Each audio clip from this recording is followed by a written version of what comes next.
Buenos días, hermanos. Vamos a iniciar a nuestro tema penúltimo de los temas de Semana Santa, titulado Un sábado en el infierno. Algunas posturas teológicas dicen que Cristo entró a la gloria, otros dicen que la gloria se abrió en este día. Y pues bueno, es lo que vamos a analizar, ¿verdad? Lo que nosotros encontramos en la Escritura es que el día en que Cristo murió, Él descendió a las partes bajas de la tierra a proclamar su victoria y otras cosas así. Así que pues es lo que vamos a ver el día de hoy. ¿Qué es lo que la Biblia nos dice? ¿Qué ocurrió justamente después de que Cristo falleció en la cruz y justo antes de que resucitara? Así que pues vamos a iniciar con nuestro tema. Y lo primero que vamos a ver y que vamos a dejar bien en claro es que Jesús efectivamente murió.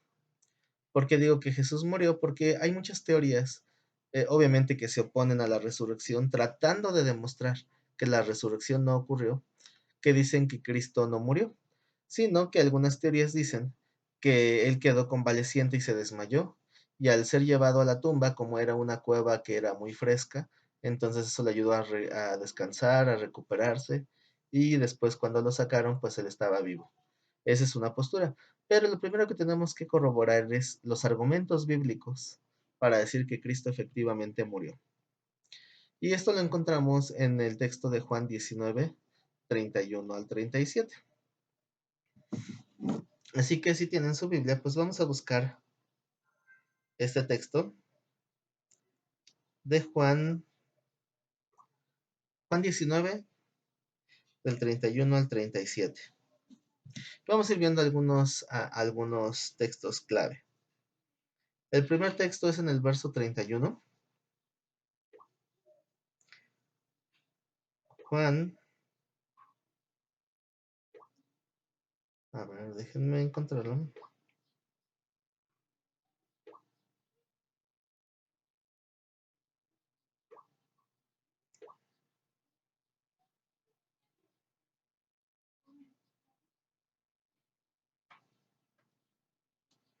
El texto es de Juan 19, del 31 al 37, y el verso 31 dice, entonces los judíos, por cuanto era la preparación de la Pascua, a fin de que los cuerpos no quedasen en la cruz en el día de reposo, pues aquel día de reposo era de gran solemnidad, rogaron a Pilato que se le quebrasen las piernas y fuesen quitados de allí.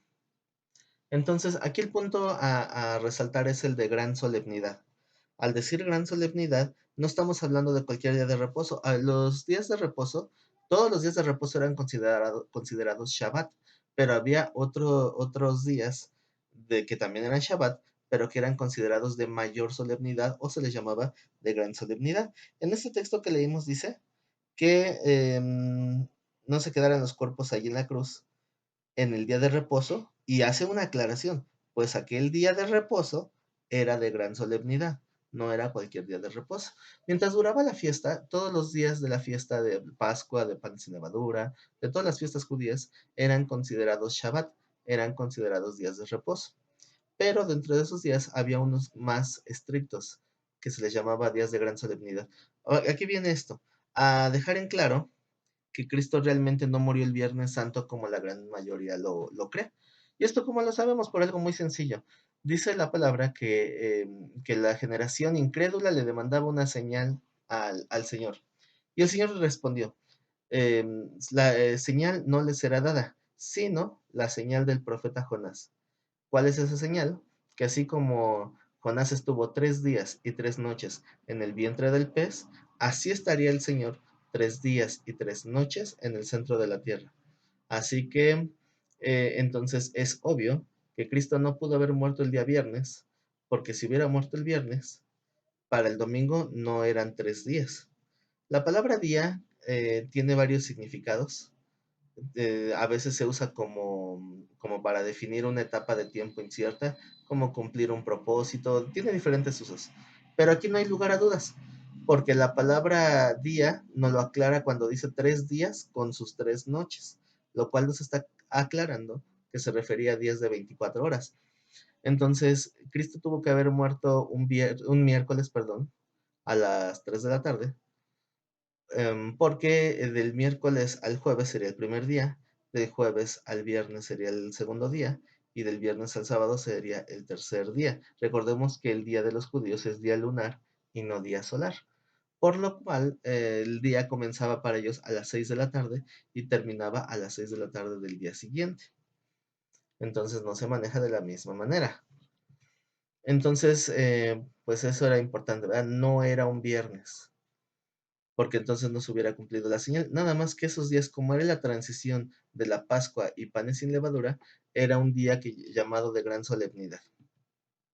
En los versos 32 al 34, nos habla de la sangre y el agua como evidencias de que Jesús murió, pero vamos a leerlo primero y después lo explicamos.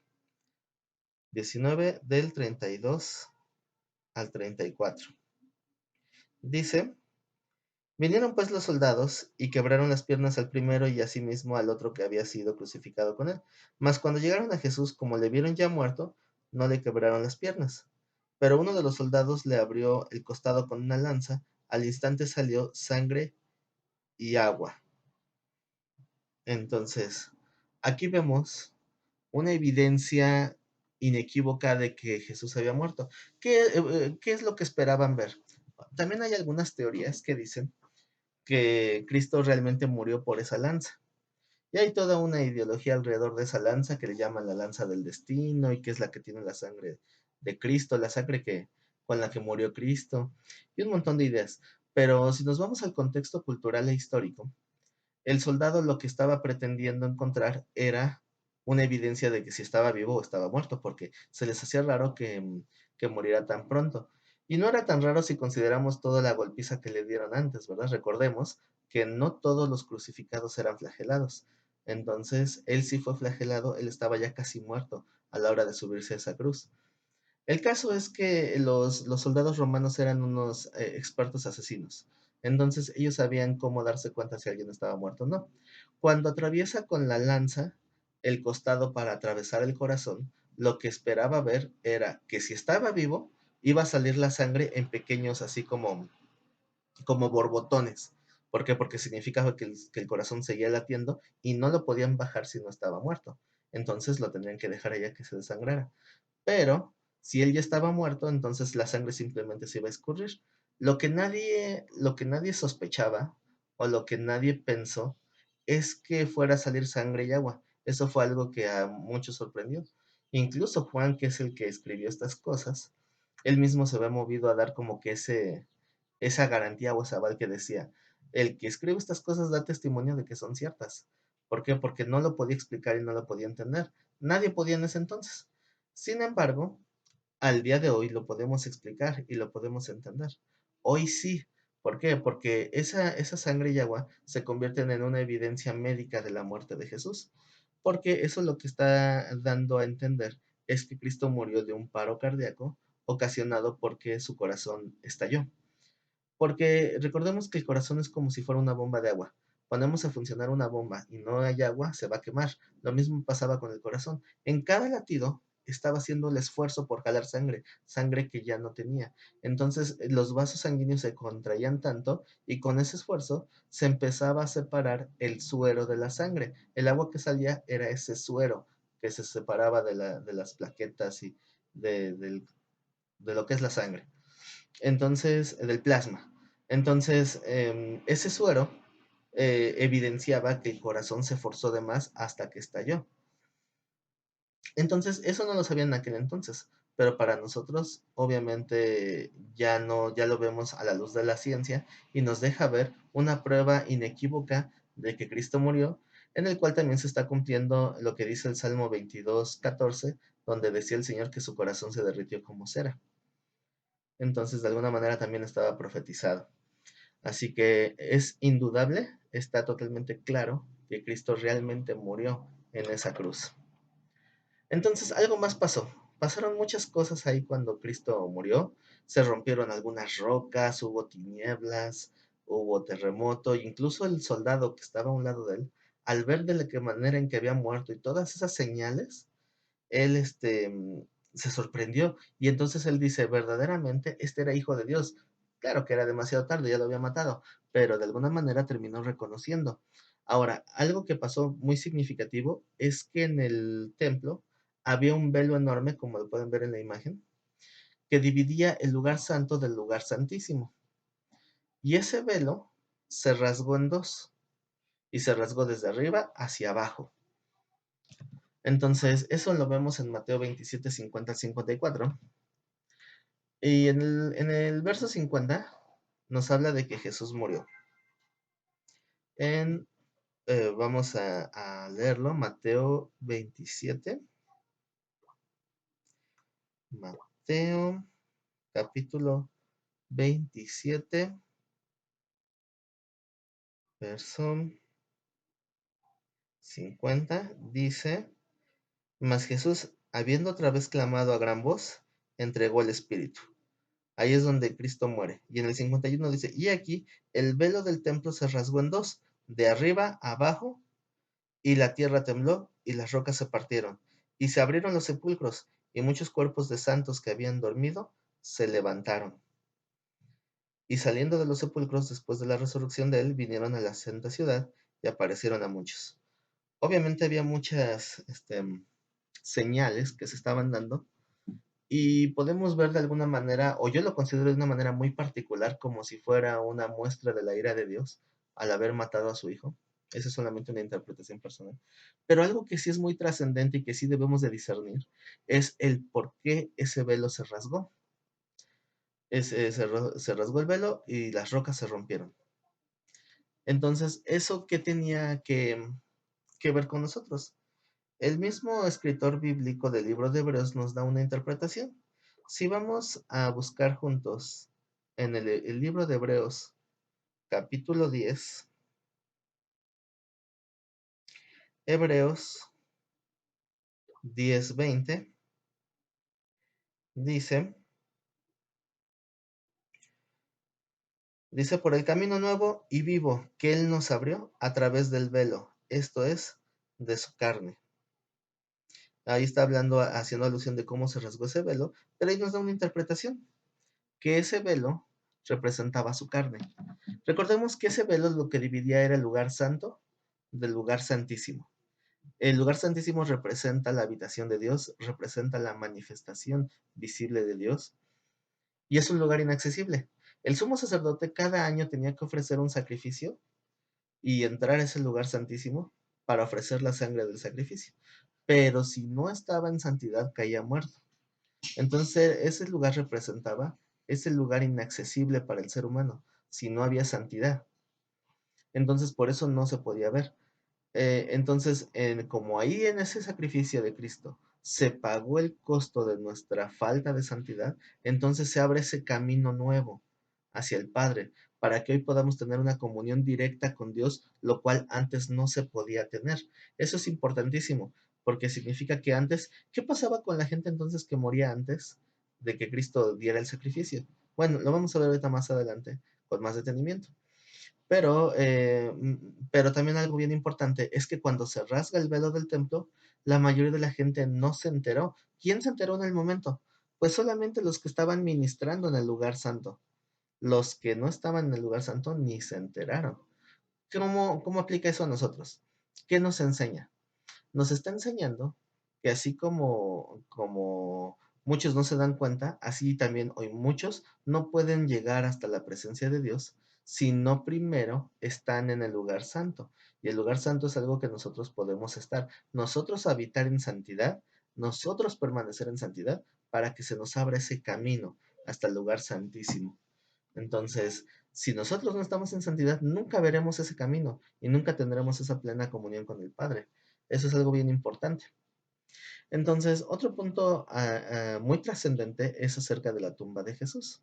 Es una tumba que hasta el día de hoy pues se considera ubicada, e incluso es un lugar turístico que muchos visitan. Afuera de la tumba pusieron un letrero que dice: Él no está aquí, pues ha resucitado. La tumba también nos da ciertos detalles importantes. Número uno, vamos a leer ahí en Juan 19. Vamos a abrir la Biblia en el Evangelio de Juan capítulo 19 a partir del verso 38, donde nos habla los 38 y 39. Lucas 19, 38 y 39. Después de todo esto, José de Arimatea, que era discípulo de Jesús, pero secretamente por miedo de los judíos, rogó a Pilato que le permitiese llevarse el cuerpo de Jesús, y Pilato se lo concedió. Entonces vino y se llevó el cuerpo de Jesús. También Nicodemo, el que antes había visitado a Jesús de noche, vino trayendo un compuesto de mirra y de aloes, como 100 libras. Era gente de dinero, gente de prestigio, pero eran aquellos que se conocen como los cristianos de la secreta. ¿Por qué? Porque solamente ellos sabían que eran discípulos, ¿verdad? Porque los demás ni lo notaban, porque iban a la escondida, tenían más miedo de la gente. Los dos eran discípulos, verdaderamente tenían una fe, pero lo tenían de una fe de manera oculta. Entonces, pues de esa manera no puede uno vivir su fe, ¿verdad? Entonces, la costumbre, las costumbres en cuanto a cómo tratar a los muertos es una mezcla de varias ideologías. ¿Por qué? Porque los judíos tenían la costumbre de que si alguien moría, tenía que ser sepultado por fuerza, pero un crucificado no tenía derecho a sepultura. Por eso piden el permiso para poder sepultar al Señor en una tumba nueva.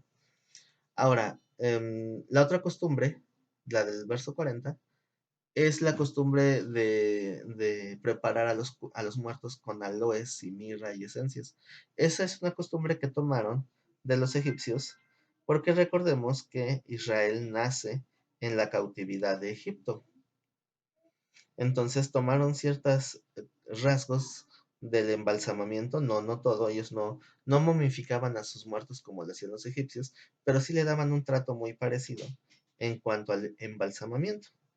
El verso 40 dice: Tomaron pues el cuerpo de Jesús y lo envolvieron en lienzos con especias aromáticas, según es costumbre sepultar entre los judíos. Ahora, el hecho de poner los aloes, eso es lo que tomaron de Egipto. Y cuando estas esencias, estos aloes, se secaban con esos lienzos que se ponían, eran cachos de lienzo, se untaban y se ponían sobre el cuerpo. Eso tenía varias intenciones, pero la más importante era evitar la descomposición y que no oliera tanto. Entonces eso se secaba y se volvía duro como yeso, como piedra, como lo quieran ver. Es como el yeso es un preparado que cuando se seca se hace duro. Entonces esos lienzos se tenían que haber pegado, lo cual obviamente eso también comprueba que Cristo tenía que estar muerto porque si no, no hubiera podido sobrevivir al embalsamamiento. Además que los aromas eran tan penetrantes y tan fuertes para opacar lo de la descomposición que no hubiera podido soportar el olor tan fuerte y penetrante si es que hubiera estado vivo. Para el 41 y 42 vemos un aspecto, como dice ahí, de conveniencia. Juan 19:41 dice: Y en el lugar donde había sido crucificado había un huerto, y en el huerto un sepulcro nuevo, en el cual aún no había sido puesto ninguno. Allí pues, por causa de la preparación de la Pascua de los judíos, y porque aquel sepulcro estaba cerca, pusieron a Jesús. Entonces, como se darán cuenta, era un asunto de conveniencia. Estas características del huerto y de la cercanía con el Gólgota es lo que permitió a la fecha ubicar dónde está esa tumba. Y ahí está bien definida, ¿no? Dónde esa tumba está bien definida dónde está. Entonces tenemos ahora un aspecto también importante en cuanto a la tumba, que es el aspecto de la guardia. Ahora vamos a cambiarnos al texto de Mateo 27:62. Dice: Al día siguiente, que es después de la preparación, se reunieron los principales sacerdotes y los fariseos ante Pilato, diciendo: Señor, nos acordamos que aquel engañador dijo, viviendo aún, después de 3 días resucitaré. Es irónico que ellos se acordaron y los discípulos no, ¿verdad? Dice: Manda pues que se asegure el sepulcro hasta el tercer día, no sea que vengan sus discípulos de noche y lo hurten y digan al pueblo, resucitó de entre los muertos, y será el postrer error peor que el primero. Y Pilato dijo: Ahí tenéis una guardia, id, aseguradlo como sabéis. Entonces ellos fueron y aseguraron el sepulcro, sellando la piedra y poniendo la guardia. El sellar la piedra no se refería a un simple empaque para conservarlo, sino se refería a un sello judicial. Eso es lo que hacía que fuera delito abrir esa tumba y eso es lo que justificaba la guardia de la tumba. Los guardias estaban cuidando ese sello, lo que sería como comparable o equiparable a lo que hoy sería un sello de clausura, de clausurado, cuando tienen un negocio irregular, llegan a revisar y les cierran el changarro y les ponen ese sello, ¿no? El sello en sí no tiene un poder para impedir que se abra el lugar, pero, o sea, no físicamente, es un papel, al final lo rompes y ya. Pero si rompes uno de esos sellos te meten a la cárcel. Era algo muy parecido, nada más que en ese tiempo no existían esos sellos de papel y eran sellos de cera.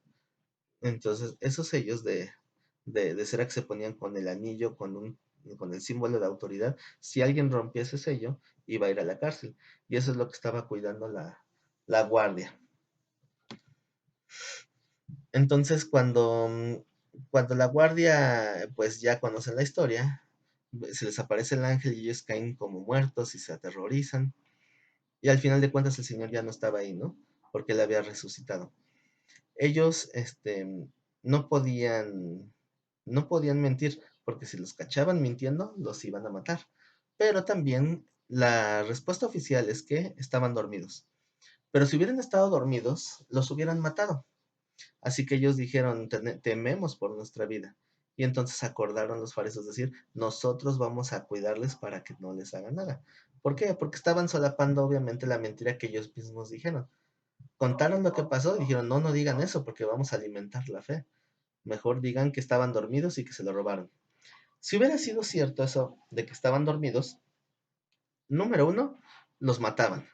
Número dos, vendían a su familia e hijos como esclavos de aquellos guardias, porque esa era la pena por dormirse en una guardia. Así que no, los soldados romanos no se iban a dormir en una guardia, pero bueno, eso es lo que hubiera pasado. Así que obviamente pues no.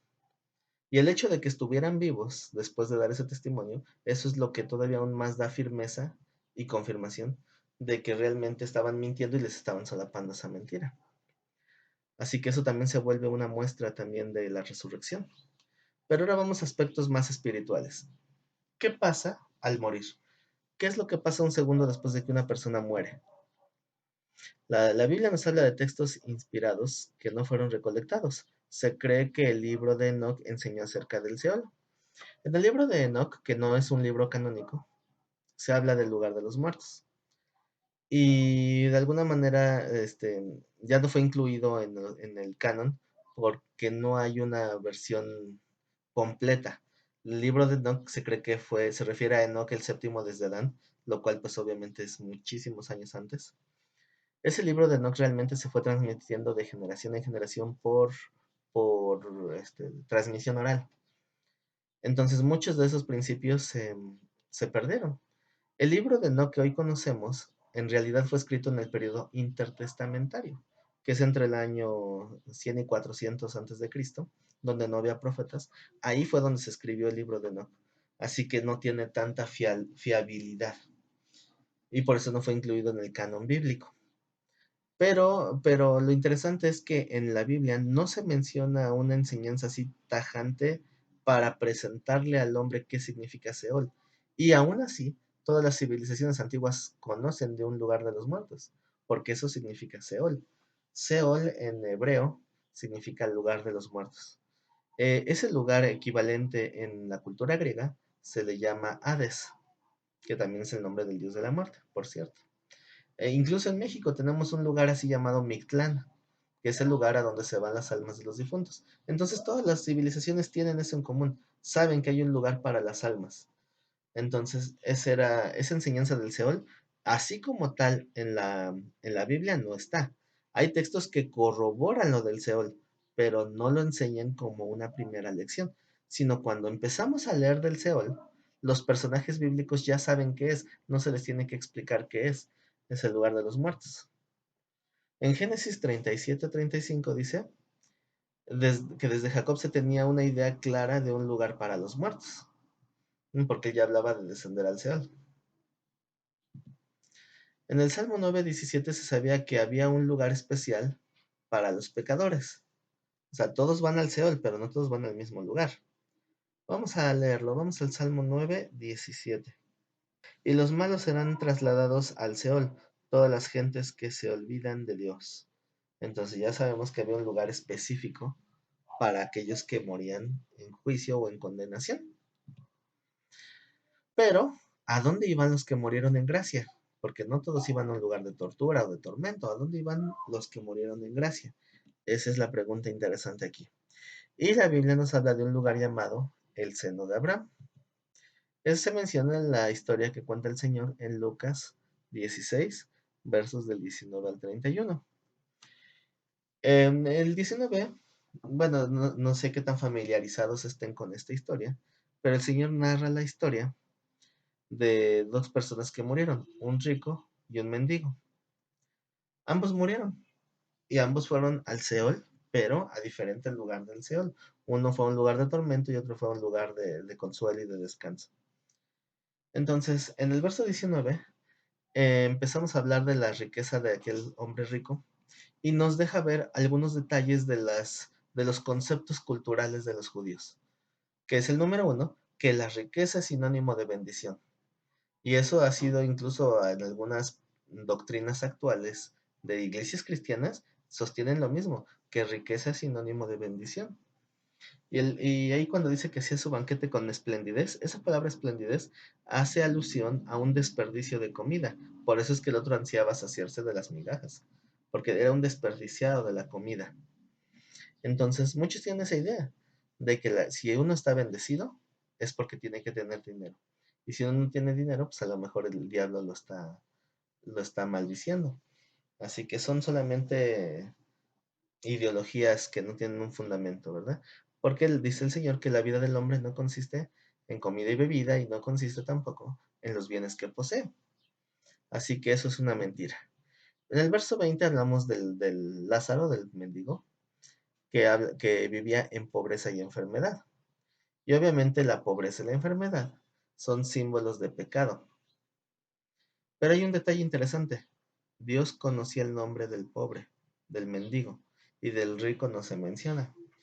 Esta es una alusión a que el Señor dijo, yo conozco a mis ovejas y mis ovejas me conocen y me llaman, y yo las llamo por su nombre, dice.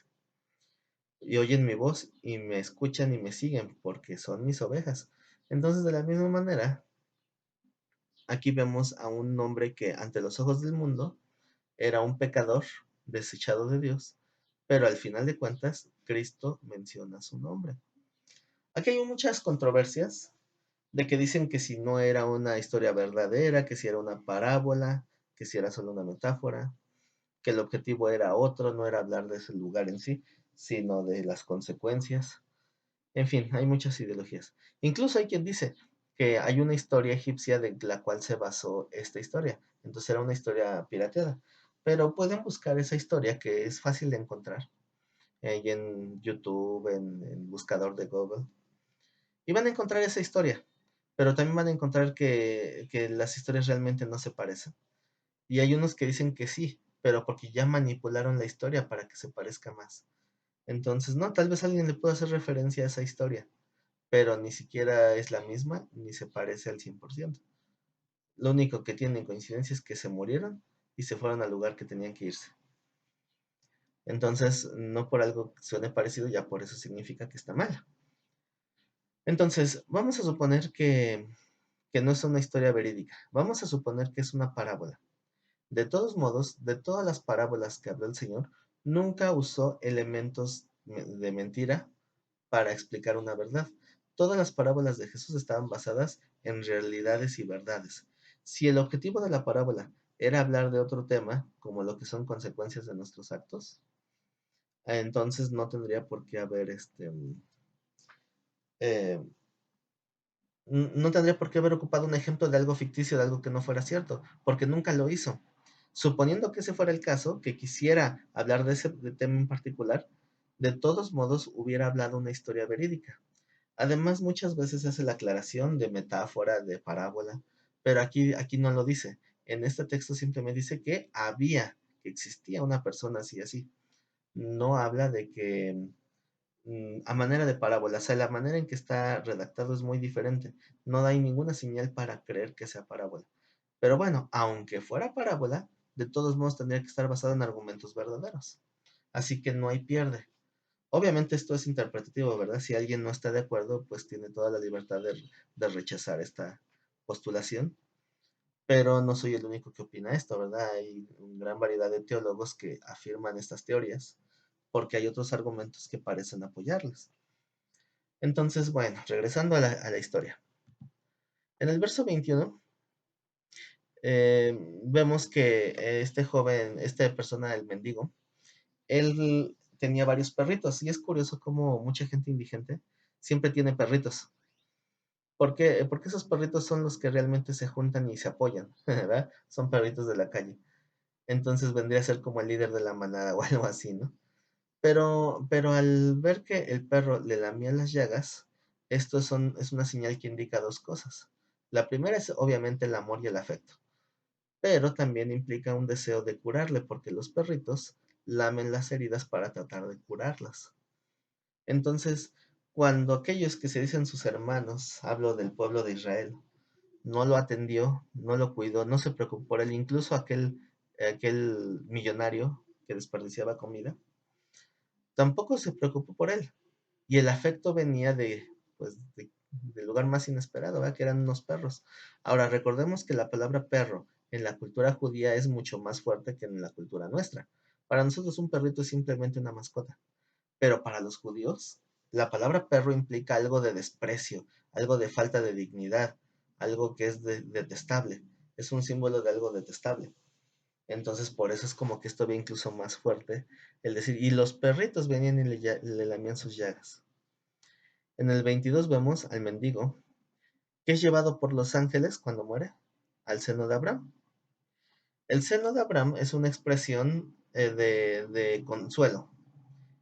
Cuando se hace una expresión del seno de alguien, estamos hablando es una, digámoslo así, metáfora de llegar y recostarse para recibir un consuelo o un apapacho en el pecho de alguien. Entonces, eso es lo que significa el seno de Abraham. Siempre se menciona al mayor de ese lugar. No era un lugar propiamente de Dios. ¿Por qué? Porque volvamos a lo del velo que hablamos antes. El velo no se había roto. Tenían que ir a un lugar a esperar el cumplimiento de la promesa. Por eso dice la palabra que muchos murieron sin haber recibido lo prometido, y lo prometido era el Mesías, que les iba a abrir ese camino nuevo. Entonces fue llevado el mendigo a ese lugar llamado el seno de Abraham. Pero el rico simplemente dice que fue sepultado. No dice que vino un ángel, no dice nada. Simplemente que fue sepultado. Y no se le da mayor importancia. Pero del verso 23 al 26 es donde empieza a ver esa explicación de los dos apartados del Seol o del Hades que estaban juntos. Un lugar de tormento y un lugar de consuelo. Pero también se aclara que hay una cisma que no permite que unos pasen de aquí para allá y de allá para acá. Entonces, algo bien interesante. ¿A dónde vas de esos lugares? No es que se decida en un juicio como algunos piensan, sino que tú lo decides mientras vives, obviamente confiado en la palabra de Dios. Dice la palabra de Dios que si tú aceptas a Cristo, ya has sido salvado. Pero también dice que si tú niegas a Cristo, ya has sido condenado. Y esa salvación o condenación la habla en tiempo pasado. Quiere decir que cuando uno toma una decisión de si acepto o no acepto a Cristo, también está decidido nuestro destino eterno. Porque todos merecíamos el castigo de la muerte eterna, por cuanto todos pecaron o pecamos, pero la dádiva de Dios es vida eterna en Cristo Jesús. Si yo no recibo esos regalos de salvación, pues entonces me voy a quedar en ese lugar de tormento. O sea, voy a estar destinado a ese lugar. El punto es que yo lo decido cuando tengo vida, no cuando estoy muerto. Ya pasada la hora de la muerte, ya no hay más arrepentimiento por los pecados. Como dice la palabra, está escrito para los hombres, morir una vez y después el juicio. Así que pues hay que tener cuidado, ¿no? Hacia dónde vamos y dónde está nuestra fe el día de hoy. Ujú. ¿Por qué no podían ir al cielo? Dice en Hebreos 12:14, seguid la paz con todos y la santidad, sin la cual nadie verá al Señor. ¿Cómo podía entrar ahí a la comunión con el Padre si todavía no se abría este camino? No se podía estar en la presencia de Dios, porque sin santidad nadie verá al Señor. Y Cristo en su muerte nos hizo santos. Esa es la gran diferencia. Hebreos 10:10 al 14 dice, el sacrificio de Cristo nos volvió santos. Por eso se rompió el velo, ¿verdad? Entonces, ese sacrificio es lo que nos hace aceptos para poder pasar a la presencia de Dios. No era otra cosa, no eran nuestras obras, no era nada más. Era simplemente el sacrificio que Él hizo que nos volvió aptos para estar en santidad. Entonces, por eso es que ya se había roto el velo y por eso teníamos acceso a ese lugar santísimo. Entonces, mientras tanto, en el infierno, recuerden que la paga que Cristo iba a pagar de muerte por nosotros no se limitaba al hecho de perder la vida, sino que el juicio completo conllevaba llegar al lugar de tormento, porque esa es la prisión para aquellos que son criminales, hablando espiritualmente. Entonces, ¿qué pasó cuando Cristo llegó? Porque Él simplemente murió, ¿no? Pero no fue solamente el hecho de morir, sino que tuvo que ir a ese lugar también de tormento. Esa caricatura se me hizo muy curiosa, porque el Señor llega al lugar de tormento y todos los demonios ahí espantados, ¿no? Como diciendo, ¿el qué hace aquí? Dice en Primera de Pedro 3, 18 y 19, tenemos aquí la versión Palabra de Dios para Todos, que dice, porque Cristo mismo sufrió la muerte por nuestros pecados, una vez y para siempre. Cristo no era culpable, y aún así murió por los que sí lo eran. Obviamente está aclarando que tomó nuestro lugar. Para poder llevarlos a ustedes ante Dios. Lo mataron, pero volvió a la vida por medio del Espíritu. Por el Espíritu, Jesucristo fue a proclamar su victoria a los espíritus que estaban presos. ¿A dónde fue? Pues obviamente a ese infierno, a ese lugar de tormento. Fue a predicar su victoria. Muchos piensan que cuando, como dice, predicar a los espíritus encarcelados, piensan que era una segunda oportunidad, pero obviamente la escritura lo niega, porque dice la palabra que solamente hay una oportunidad en vida y después de eso viene un juicio. Entonces ya no hay más chance, no hay más arrepentimiento. Entonces no era a predicarles un arrepentimiento, era a proclamar su victoria. A eso fue a ese lugar de tormento. Entonces, ¿cuál era ese lugar que tomó por nosotros? Romanos 6:23 dice que la paga del pecado es muerte. Romanos 5:12 dice que todos pecaron y por eso estamos destituidos. Marcos 9:43 y 44 nos habla de que es una muerte eterna. No es cualquier muerte, es muerte eterna. Mateo 12:38-40 nos habla de esa señal de Jonás, ¿verdad? Que tenía que estar 3 días y 3 noches. Y en Jonás 2:1 y 2 nos habla de la ballena que se lo llevó, simbolizando el Seol. Entonces, ¿qué pasaba allá en el cielo? Vamos a ver en Efesios 4:8-10. Por lo cual dice, subiendo a lo alto, llevó cautiva la cautividad y dio dones a los hombres. Y eso de que subió, ¿qué es? Sino que también había descendido primero a las partes más bajas de la tierra.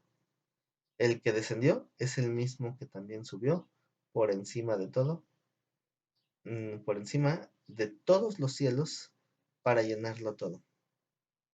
Entonces vamos a explicar esos textos. ¿Qué significa que llevó cautiva la cautividad? Dice que siendo santificados y dando paso al lugar santísimo, llevó a los del seno de Abraham a la presencia de Dios. Recuerden que cuando se rompe el velo, hay un acceso. Entonces el paraíso celestial no estaba al alcance absolutamente de nadie, porque aún no se abría ese camino. Cuando Cristo muere y proclama su victoria, se abre el camino para que los que mueren ya no vayan al seno de Abraham, sino que ya vayan a ese lugar de descanso. Es algo así como unas vacaciones, porque ese no es el final, está muy lejos de ser el final, solamente es un escaloncito. Aquellos que ya han partido de este mundo, no es para quedarse ahí en un arpa, en una nube, tocando el arpa en una nube, como nos ponen en las caricaturas, sino es solamente unas vacaciones, porque después el Señor nos va a poner a trabajar una vez más, pero ya sin cansancio, va a ser muy diferente. Entonces, mientras tanto, esas son sus vacaciones. El seno de Abraham era el lugar donde recibían consuelo mientras se cumplía el sacrificio y se abría ese camino. Ujú. Pablo decía, yo no sé qué es mejor porque si me muero me voy con Cristo y si vivo es para servirle a Él, porque para mí el vivir es Cristo y el morir es ganancia. Entonces Pablo tenía una seguridad, que cuando él se muera se iba a ir con él. El sacrificio que Cristo hizo nos hizo aceptos para poder entrar a la presencia de Dios, lo cual antes no estaba ese acceso. Em, entonces, a veces pensamos que cuando morían, por ejemplo, David, Abraham, se habían ido al cielo, pero realmente no, estaban en ese lugar de espera, ese como lobby, ¿no? Esperando a que se abriera el camino. Entonces dice lo que leímos en Efesios 4, es que descendió a las partes bajas para llevar cautiva la cautividad a los cielos y llenarlo todo. Es decir, que en ese momento, como ya había el acceso, entonces se podía llenar ahora sí el paraíso. Y ese es el regalo que Dios nos estaba dando, que antes no se podía, porque sin santidad nadie puede ver al Señor. Entonces ya podíamos tener acceso hasta ese trono de Dios. Antes no se tenía. Vamos a ver algunas definiciones para dejarlas en claro. La primera es Seol, que en hebreo significa el lugar de los muertos. La segunda es Hades, que es la traducción de Seol al griego. Es decir, es lo mismo. Tenemos la palabra infierno, que no se menciona en la Biblia, sino se menciona la palabra Geena, que también ya hemos hablado en otras ocasiones, que el Geena es es un valle conocido como el Valle de Ginón, o del hijo de Ginón más específicamente. Ese valle fue utilizado como un basurero o como una fosa común y siempre incendiaban todo lo que caía ahí y como siempre estaban echando cosas, siempre se permanecía ardiendo. Entonces se le conoció a ese lugar como el fuego eterno o el fuego que nunca se apaga. Entonces, como estaba ese concepto, la palabra infierno es una palabra que se inventó hasta mucho después para definir el lugar de tormento. Pero en el Nuevo Testamento se nos usa la palabra Gehenna para hacer alusión a lo que después se llamaría infierno. Por eso es que sí es válido. Obviamente hay muchos que tienen doctrinas que niegan el infierno y obviamente se basan en esos tecnicismos para decir que el infierno no existe. Lo cual hay bastantes textos que confirman un lugar de tormento. Pero bueno, ese no es el tema en este momento. Tal vez lo podríamos debatir más adelante. Sin embargo, ese era el ejemplo en el que era más fácil entender de ese lugar de tormento al ver el valle de Ginón. Pero la palabra infierno no existe. Ajá, ahí está el valle de Ginón, de fuego eterno. Y también tenemos otro concepto que es el lago de fuego, que es el lugar del juicio final, cuando venga la segunda resurrección, que está en Apocalipsis 20 del 13 al 15. No es igual el lugar del lago de fuego al infierno. La diferencia es que uno es para muertos y el otro es para vivos. ¿Por qué? Porque en el fuego eterno vienen a caer aquellos que resucitan para recibir condenación. Entonces sí son dos lugares diferentes. A veces lo ven como sinónimos, pero pues no lo son, no son palabras sinónimas. Apocalipsis 20:10 dice que la segunda muerte jamás va a terminar. Va a ser una agonía de muerte que va a terminar, que va a seguir por todos los siglos. Así que, como siempre, dicen que a toda regla hay una excepción. ¿Habrá excepciones? Porque está ya marcado el tiempo, ¿verdad? En que todos irán al lugar que les corresponde. ¿Habrá excepciones a esta regla? En el cielo existieron dos personas que aún en vida fueron llevadas al paraíso. Las tenemos en Hebreos 11:5 y Segunda de Reyes 2:11, los cuales son Enoc y Elías. Son los que fueron llevados hasta el paraíso en vida. Entonces sí hay excepciones, ¿no? Dos personas ya están allá, estaban en el paraíso desde antes, porque fueron llevadas vivas. De la misma manera, otras personas fueron en vida al infierno. Son aquellos que se rebelaron en la rebelión de Coré en contra de Moisés.